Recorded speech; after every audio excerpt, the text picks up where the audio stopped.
Hello, what's good, YouTube? Hope you guys are all doing well today, and welcome to another episode of Stayin in D1. Yesterday, I did post a video, didn't really commentate on it, just was answering questions. So I apologize if you guys did not enjoy that. We're gonna go back to the normal way of things today, and we're gonna go back to commentating over some gameplay footage of Division 1. We're at 13 points, things are looking good, 4 games to go, and we come up against this guy, 4-2-2 full Brazilian side, plenty of pace up front. Wellington, Batu, and Lucas up there, who are extremely pacey. So you gotta be careful anytime you come up against a team like this. And usually a lot of people who play a 4-2-2 or a 4-2-3-1 like this guy was, they play on defensive or ultra defensive, and it's a very common thing. So I don't think it's a cheesy tactic or anything. But I personally can never play on that tactic. I always play on balance or like attacking. Anytime I put my team on defensive, it just feels like I concede a goal over anything else and I have no pressure. But we play some good D in the first half here, and we go off on the counter, pass Macon, and Podolski's going to go ahead and go near post, and we take the 1-0 lead in the first half. Very nice defense there, and a great counter attack by Podolski, just out-muscling Macon, going through his defense, and absolutely crushing the ball near post. Again, we play good defense. He is on ultra defensive here, so he didn't have many people push forward, but his work rates on his left and right back are pretty bad. They're both high attacking. You guys can see, and look at here, we don't even pass this one, but Torres, as cool as the other side of the pillow, he calmly places it into the back of the net for us, and you guys are going to see here, I did not pass this ball. He actually had a good tackle, and we got lucky. The ball just came right to me. So we're up 2-0 at this point. But shortly after I score, he goes ahead and builds up the play after he gets a throw in. You guys see he's being very patient. Takes a long shot with Ramirez. Our goalkeeper is in position to save it. He's going to go ahead and get a corner. Gets this one in. Another great save, but we just could not clear it, and it just bounces right back to Batu. Our keeper makes a terrible lunge at the ball when it wasn't even kicked. So he ends up getting one back right there, and it was a pretty good second half, guys. This is going to be in the 90th minute. I go for a cross and pray, a cross and pray of my own.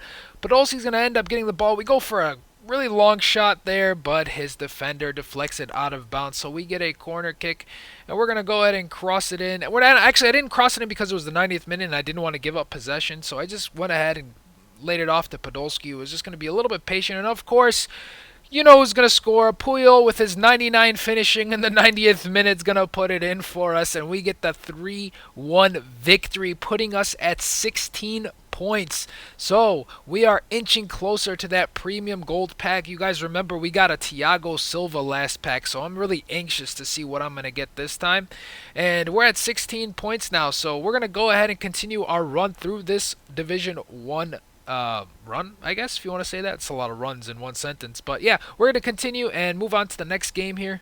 And we eventually come up against this guy using a very nice 4-5-1 team. And guys, for some reason, anytime I come up against a 4-4-2 or a 4-5-1, it's not that their attack bothers me, it's their defending. I don't know what it is. I think it's because the midfield is so congested and my passing lanes are all, I guess, covered. I find it a very difficult time to score. Here we get lucky. He makes a mistake. As you guys know, the 4-5-1 is a very, very possession-friendly formation, and he makes a mistake making a poor pass, and I completely destroy him on the counter. But literally, I had a lot of trouble this game trying to score. I mean, his defense was really stellar, and I was getting unlucky for the most part most of the time here. And the 45th minute is approaching, and of course you guys know what happens. Silly antics as the ball gets deflected right to Dembaba in the 44th minute, who's going to put it in for him, and he kisses the pitch because it gave him such good luck there. And the second half was pretty much a stalemate. As I said, I could not do anything against this 4-5-1. I don't know what it is, guys. I have so much trouble against 4-4-2 and 4-5-1. They're most dreadful formations I come up against. That and a 4-1-2-1-2. But he ends up getting a corner. I defended pretty well. Look what happens. We have it on Navas. I try to clear it pressing B. For some reason, Navas decides to slide, takes out Dembaba, and he gets a penalty in the 90th minute. And let me tell you guys, I was extremely furious at this game here. I was so mad. This is, I don't usually I don't usually rage or anything at FIFA, but man, this was one of those games where I was super frustrated. I didn't think it was a penalty. I was like, dude, I'm going to go watch this replay as soon as I'm done with this game. I'm going to go watch the recording just to see what happened because I wasn't able to see it. So, that's how this one's going to end. We're still at 16 points. Unfortunately, we're at 5 wins, 1 draw, and 2 losses. So that was a very tough loss to swallow there. But we end up losing that game, guys. So we're still stuck at 16 points. If you guys enjoy this episode, please give it a thumbs up. If you guys like this content, go ahead and subscribe to the channel. And also, if you guys have any advice of what kind of content that you guys want, what kind of episodes or series that you guys want to see on this channel, please go ahead and let me know. I thought about doing something with tournaments to have a little bit more fun because Division 1, while it is fun, it has its up and downs. I've actually been losing a lot lately on my other account, to be honest with you guys. I went on like a 6-game losing streak using a 4-2-3-1, so I switched over to a 4-4-1-1, and because everything is pre-recorded, you guys aren't gonna see it for a while. So I was thinking of doing a tournament series that you guys can see, and I can post maybe like 2 episodes daily from now on. So yeah. Anyways, thanks for tuning in to this episode of Staying in D1, and I'll see you guys tomorrow with a new episode. Take care, guys. Peace.